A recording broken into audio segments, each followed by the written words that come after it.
Hello, everyone. This is the Wednesday edition of the Man United Agenda. We're a little bit early because there's the small matter of a little bit of football on in a while. So we said we get this Qatar Takeover update underway.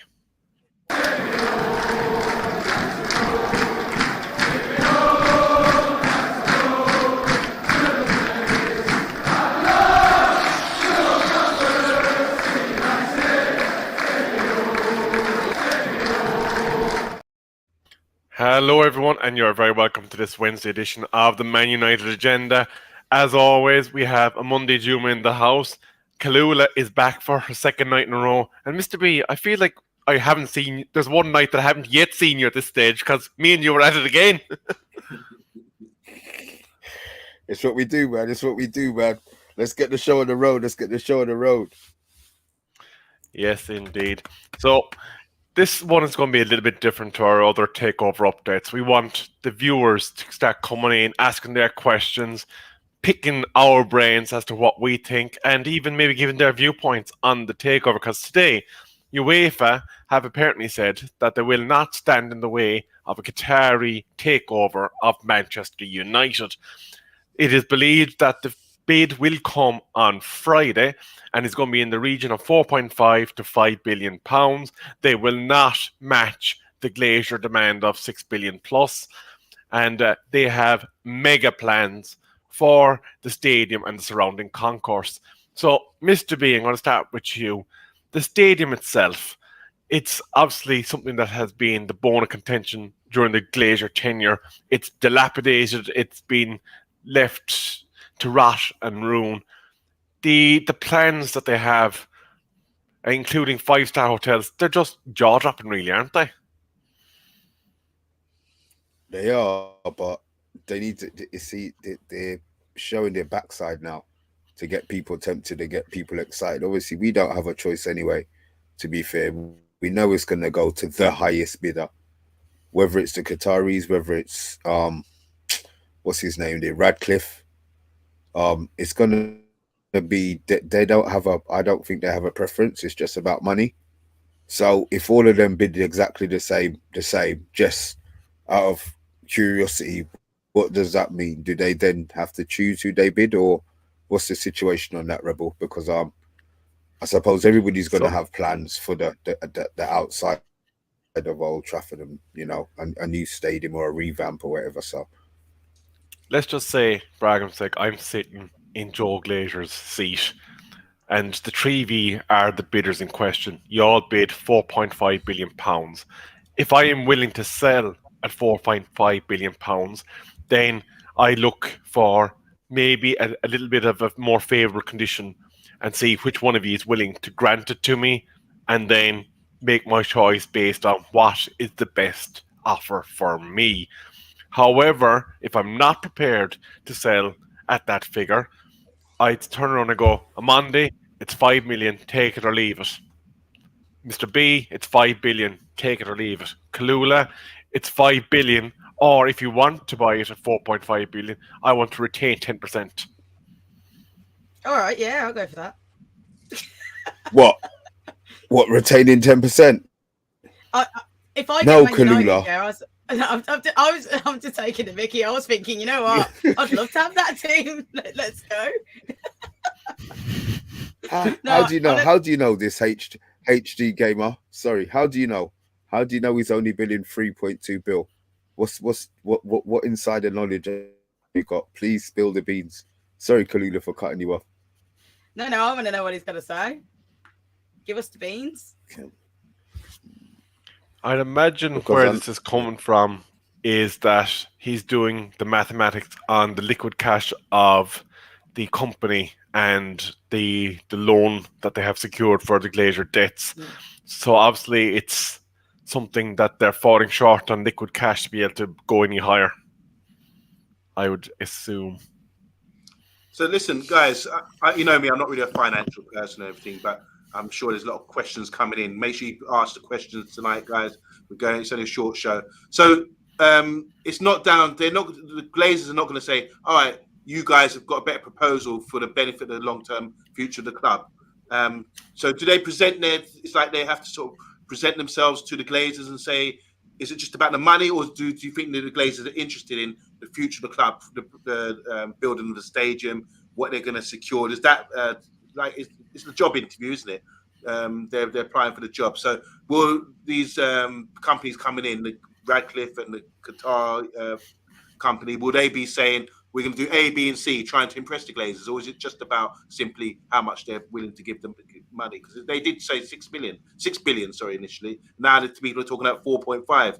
Is that to haggle the price up? You know, like when I go to the greengrocers, the guy would say, all right, 4 apples for £1. I'll say, I'll give you 50p. And then we end up at 75p or something like that, you know? With all due respect to the offer, I think this is after they have done a valuation on what they believe the club is worth at market value.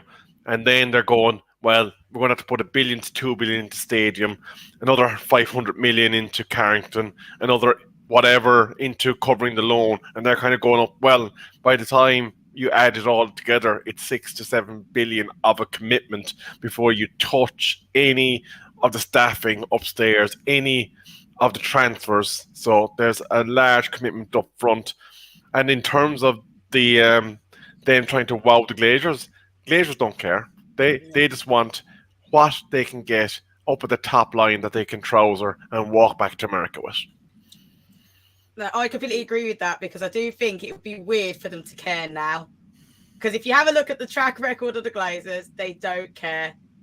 So at the moment, I think possibly they have put a higher. It's like when you're selling a house, you might want your house for 200k, but when the bids come in at 175 or 150 and you start your haggling, you then go forward and you take the best offer you can get. I'm not blaming them for going for a higher bid. It might not be as realistic as we'd like, but I'd rather them go higher than just go, you know what, we don't care anymore, just take the club. The caring thing they might be doing the most is actually putting it higher, that maybe people are actually going to do some kind of competition. But I don't think they care who it passes on to. I think the person it passes on to, it's more the fact of what they're going to do with us and what their intentions are, because the Glazers aren't going to check that.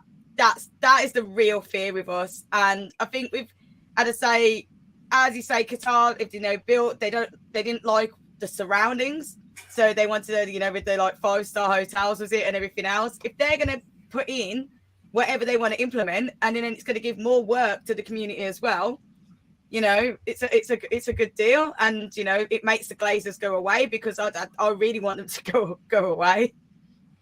Most certainly. You know what, Clula? I'm going to go to the comments, because people are chipping in now. Let's see what they're saying. We've got Bill Badger. How you doing, Bill Badger? Welcome to the show. I know you've got a lot to say about this. And so HG Gamer, obviously we touched on this, saying, trust me, the Ratcliffe ain't going to be the winner here. So he's, as Mr. B said, he seems to be having his... OMONDI. Is that a solar burner account? Because that sounds very similar to what he was saying in the WhatsApp call earlier on. Okay, I'm not sure. I wasn't in the call. But if that's what he said, yeah, maybe. HG Game is backing up by saying he's only bidding 3.2 billion, which is clearly not going to be enough, because if you're stating it's 4.5 from the Qatari group. Ed Mayhem, how you doing, man? He's got the World of Sports symbol there. Remember that World of Sport every Saturday with Dickie Davis? Dickie Davis. Yeah. So he's saying, good evening. I stand by my previous comments regarding the sell, that as long as they have the best interest of the club at heart and the Glazers are good, even if that means it's a Qatari bid. So it's about as long as whoever's coming in has got to have the interest of the club at heart. Big up to Solo. He's saying 13 in the chat. Make sure you press the like and subscribe. Here's another from HG Game. He says, Sir Jim Ratcliffe's offer to buy Man United should not exceed 4 billion plus incentives. The United fan Emery Al-Tani's offer is expected to be higher than that of Sir Jim. So, yeah, sorry. This is a connected one as well. He's saying the source is as good as Fred, but there you go. So keep them coming in, guys. Keep the comments coming in. We'll try and sort of gauge what's going on, because we're just brainstorming here. We just don't know. But you said Rebel Friday is the date when the bid will be placed in. Is that right? That is according to Bloomberg, which is obviously the American business publication. So that is an imminent transaction. And Mr. B, I want to get your opinion on something, because last night Twitter was sent into a frenzy, and they're going 1 + 1 = 7 in the fact that Mbappe made an Instagram post and it was written in French. Now, the Instagram translator service is obviously bogus because it's obviously been debunked. But it looks like what he was talking about was comebacks can happen. But obviously, there was people trying to infer that Qatar are the next owners. They were trying to infer that Qatar were going to deliver Mbappe to the Premier League. Are we losing the run of ourselves as a fan base? Is what I want to ask. Yes. I think we are losing our shit. We have no idea. We haven't even sold the club yet, and people are talking about Mbappe coming to Old Trafford. Why is Mbappe going to tweet anything about Qatar? To be fair, it's not in his, it's not in his interest. It's not in his. It makes no sense. It makes no sense. So, look, we know what it's going to be like until Friday comes, whatever time. We'll have bits and pieces leaking out, about people's total bids and this and that. But whoever comes in, there's always going to be an issue with it. If Jim Ratcliffe comes in, then is it being levered? Is it going to be on levers? Is he borrowing this? Is he loaning this? The Qataris are going to come on this. Whose head are they chopping off for this reason? Then blah, blah, blah. So there's going to be issues. There's going to be issues whichever way it goes. So me personally, I just want the Glazers out, to be honest. And I know, what's that saying about what you wish for? Be careful. Be careful what you wish for. Buyer beware, caveat emptor, the other one. Let's just hope this doesn't. Yeah. Can I just add to that before I go to Bill's comment? I think it reminds me of, like the Barcelona, they elect presidents every annual, every couple of seasons they have a new president campaign and they make promises. And I remind you of that story of Figo when he was playing for Real Madrid and the new president came in and said, I promise if you sign me up as a new president, I will bring Luis Figo to the club. And everyone's like, oh my God, but he played for Real Madrid. How he's not going to come to us, that kind of thing. And it ended up happening, So I wouldn't be surprised if one of these Qatari guys who obviously had held the World Cup and Mbappe scored a hat-trick in the final was trying to tempt the offer or get the fans on side by saying, if you accept us, the Qataris, to sort of improve their brand, we'll bring Mbappe with us or some stupidness like that. Who knows? But Bill Badger, before I come to CALLULA, Bill Badger is saying here, the next owners matter in capital letters. They have to be right for us, the club and the league and the football. I think Sir Jim would keep us honest, whereas Middle Eastern ownership will loom over us all the time. What do you think about that, CALLULA? Sorry. I want to add another comment for CALLULA to give us her view on as well. Miguel Delaney, well-known journalist, saying football officials who have worked with the family that are bidding for Manchester United have said it is their view that Paris Saint-Germain was primarily bought at the behest of the Emir's brother, Jasmine bin Hamad bin Khalifa, and that a rivalry between the siblings remains. So now Big Brother wants a club, and it looks like apparently that club is Manchester United. Sorry, CALLULA. No, I'll go with Bill first. I'll say I do understand that it matters, but the problem is with Sir Jim, you can't live above your means, and he can't afford us. He can't afford to do what we need for this club, and that is the thing that I'm going to just shout down there. It doesn't matter if he's a Man United fan. People want to believe that because he's a fan, it's going to make a difference. Where, don't get me wrong, it's all about business. And that's what the Premier League has turned into, is his business. Look at Man City, look at Newcastle, look at Chelsea. That's not the way the fans want it to go, but it's not about getting that friendly guy that's going to make us all happy. It's about who's going to make sure that we're not going underwater, that our stadium is getting what it needs, and that we'll be able to actually enter a transfer season and not look like we're just begging on the street. So that's how I feel about it. To go to what you're saying, that's perfect for me, because I do feel like sometimes with what Man United needs, a sibling rivalry or a Prince's plaything would be perfect for us, because they'd maybe throw money that they don't really, a normal owner wouldn't throw at it. I know myself, I have a massive rivalry with my siblings. We all want to be the best. And sometimes that kind of incentive is good because it makes you fight more, especially when it's family. So, for me, that might be a really good thing. I am the best, by the way. I'm putting this on the internet. I am. Yeah. They're not here to defend themselves, are they? I'm going to be sending them that video, so they're going to know. There is 6 of you in the chat. I know the football is looming, so people are starting to make themselves cozy. But there's something I want to bring up that's a bit more current, a bit more realistic. According to reports from Bayern Munich, they are willing to let Marcel Sabitzer complete a permanent move this summer in the region of 20 million euro. Obviously, he hasn't played How that many much? games for us yet. 20 million euro. Cheap. That's pretty cheap Ooh. for what he is. He's a good player. So yeah, I would snap that up.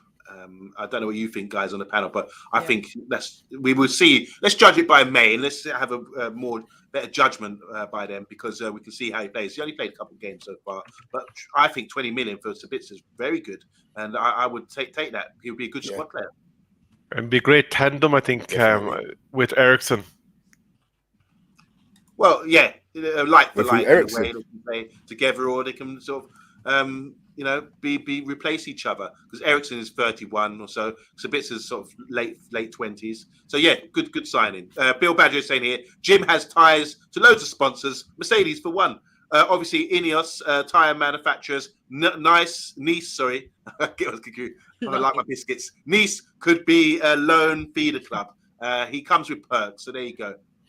15 to 18 million to talk about Sabitzer as well. I don't know what you guys think. An opinion piece before Mr. B asks a question, because I know you have a burning question to ask Mr. B of our wonderful viewers. What? David Beckham has been linked as being one of the front men of this Qatari bid, the friendly face, the guy that's going to come in and shake the hands of Sir Alex Ferguson. He obviously is currently involved with a club in America. Could it be that by bringing him in, that they will be protecting their investment and allowing themselves in to do contracts a bit like City? And we know that those contracts do have a bit of a financial grey area. Bloody hell, Rebel. No. I'll just say no. I'm going to give it a one-word answer, no. I don't know. Beckham You come is with these 7-minute questions. Yeah, Beckham's flirting about. He's obviously been at the World Cup, and he's sort of, this ambassador for everything. He supports everything, every movement going out there. Beckham's behind it. Yeah, I support that. I don't know what he does. I mean, I've never really seen him do a presentation to say, "Oh, football, this is what I do, business side of thing." Bring him on the show. Let's see what he's really about. Because really, I just think he's just a guy they wheel out like a trophy wife. Say, "Oh, we got Beckham on side. So what?" I don't know what he does, and I don't know how Inter Miami are doing. Whether he's not managing the team, is he? What is he doing behind the scenes? He's just being an advisor. He's just a face, a puppet, I believe. A great footballer. I don't know what he's doing behind that. Interestingly, many people would believe that he's got a near wig in his ears, with his wife Posh giving him every bit of instruction, that she's the brains behind the Beckham empire. Over to you, Callula. I don't know. You been Posh Spice here. I'm not even bringing up Victoria Beckham on this one. What I will say is that, as I've gone to it before, it's about being business smart. And we all know full well that a lot of people that you see the face of the business is nothing to do with the business. And if they're going to travel into our realm, it's better to pick a face that people, the average person, is going to like more.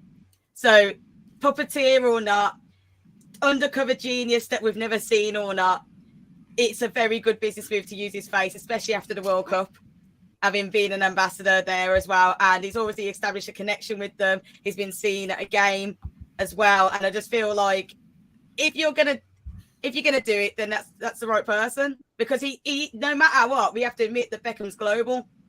He is a global person, and he's recognized by so many. So if they want someone that's going to be the face, why not him? But I don't know another player that would be able to listen enough to them and not and be clean, it's squeaky clean enough. I think that's the problem. Right. I don't want him anywhere near the club. I don't think any true fan wants him, but it's business, not what the fans want, and that's the harsh thing. I hear that. But you know what? Forget business. Score predictions, guys. Come on. How much of you in the chat? 7. That's once. We need 7. Yeah, we need 7 score predictions. Yeah, let's go. I just want to say this. I'm going to give mine. I want the results best for Man United, and that's probably I want Man City to win. They made excuses when we beat them at Old Trafford. Oh, we didn't have Partey. That's why they lost. Partey's out again, and regardless if Partey was there, I think Man City are better side than them, well drilled. I saw a great meme earlier about the Jedi thing, the apprentice against the master kind of thing, as in Pep and Arteta. And I do think Arsenal on the slide, they haven't won properly since they beat us at the Emirates. So I'm going for a 2-0 away win for Man City, which will put them top and will stop Arsenal increasing the gap on us. We are in this title race, I believe. It's a race. It's got to be competitive, and we are competitive right now as long as we keep going, playing the way we're playing. 2-0. On Monday, you put the kibosh on the whole thing. You do not say that we're in the title race. We're not in the title race. There's nothing to see here. We're just quietly going about our business. Don't mind us. Me and Mr. B. I'm actually gonna go 2-1 City. I'll take a 2-1. I'm glad to say any form of City win I'm having, but my prediction is 2-1. Come on. Right then, quickly for me. Okay. I want a draw with injuries, so both are broken.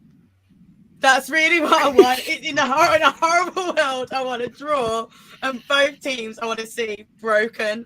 I want to see that both of them aren't the best. I want to see a few yellows. I want maybe a red if it's my birthday, but it's not. No, on a serious note, 2-1 to Man City. But if I get that broken, if they're crying when they come up, broken draw, I'll be happy with that as well. That would benefit us. Mr. B, can you help out HG Gamer? Say it again. Anyway, can I? Rebel, over to you. You know, what do you reckon, Rebel?